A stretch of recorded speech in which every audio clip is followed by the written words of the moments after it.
বিশ্ব বাণিজ্যের লাইফলাইন হিসেবে পরিচিত হরমুজ প্রণালী এখন আক্ষরিক অর্থেই এক অগ্নিকুণ্ড। সোমবার থেকে আমেরিকা ও ইরানের মধ্যে শুরু হয়েছে সরাসরি নৌযুদ্ধ।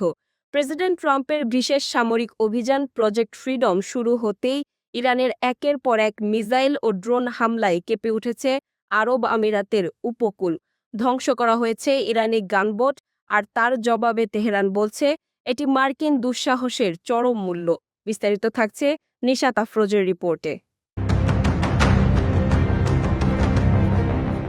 হরমুজ প্রণালী, যেখান দিয়ে বিশ্বের 1/5 জ্বালানি তেল সরবরাহ হয়, তা এখনও কার্যত অবরুদ্ধ। সোমবার ভোরে মার্কিন প্রেসিডেন্ট ডোনাল্ড ট্রাম্প যখন প্রজেক্ট ফ্রিডম ঘোষণা করেন, লক্ষ্য ছিল আটকে পড়া জাহাজগুলোকে সামরিক পাহারায় বের করে আনা। কিন্তু এই ঘোষণার কয়েক ঘন্টার মধ্যেই শুরু হয় প্রলয়ঙ্করী আক্রমণ। সংযুক্ত আরব আমিরাতের ফুজিয়া তেল বন্দর, যা পারস্য উপসাগরের বাইরে তেল রপ্তানির অন্যতম প্রধান বিকল্প, সেখানে আঘাত হেনেছে ইরানের ড্রোন ও মিসাইল।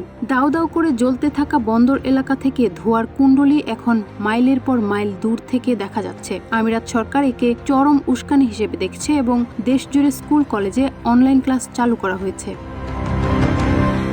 অন্যদিকে মার্কিন অ্যাডমিরাল ব্র্যাড কুপার নিশ্চিত করেছেন যে মার্কিন নৌবাহিনী অন্তত 6টি ইরানি গানবোট ধ্বংস করেছে। মার্কিন জাহাজ এলিয়ান্স ফেয়ারফ্যাক্স সফলভাবে প্রণালী পার হওয়ার দাবি করলেও ইরান তা অস্বীকার করেছে। ইরানের পক্ষ থেকে পাল্টা দাবি করা হয়েছে তারা একটি মার্কিন যুদ্ধজাহাজকে লক্ষ্য করে সতর্কতামূলক গুলি ছুড়েছে এবং সেটিকে পিছু হটতে বাধ্য করেছে। এই উত্তেজনার ফলে বিশ্ব অর্থনীতিতে শুরু হয়েছে কম্পন। আন্তর্জাতিক বাজারে তেলের দাম হু হু করে 5% বেশি বেড়ে গেছে। বড় বড় শিপিং কোম্পানিগুলো এখন আর এই পথ দিয়ে জাহাজ পাঠাতে সাহস পাচ্ছে না। বিমা কোম্পানিগুলো যুদ্ধকালীন প্রিমিয়াম বাড়িয়ে দিয়েছে আকাশচুম্বী। ইরানের পররাষ্ট্রমন্ত্রী আব্বাস আরাকচি কড়া হুঁশিয়ারি দিয়ে বলেছেন, প্রজেক্ট ফ্রিডম আসলে প্রজেক্ট ডেডলক। পাকিস্তান শান্তি আলোচনার চেষ্টা করলেও ট্রাম্পের কঠোর অবস্থান সেই সম্ভাবনাকে ফিকে করে দিচ্ছে। অন্যদিকে ইরান একটি নতুন ম্যাপ প্রকাশ করে দাবি করেছে এখন থেকে আরব আমিরাতের বিশাল সমুদ্র সীমা তাদের সামরিক নিয়ন্ত্রণে থাকবে।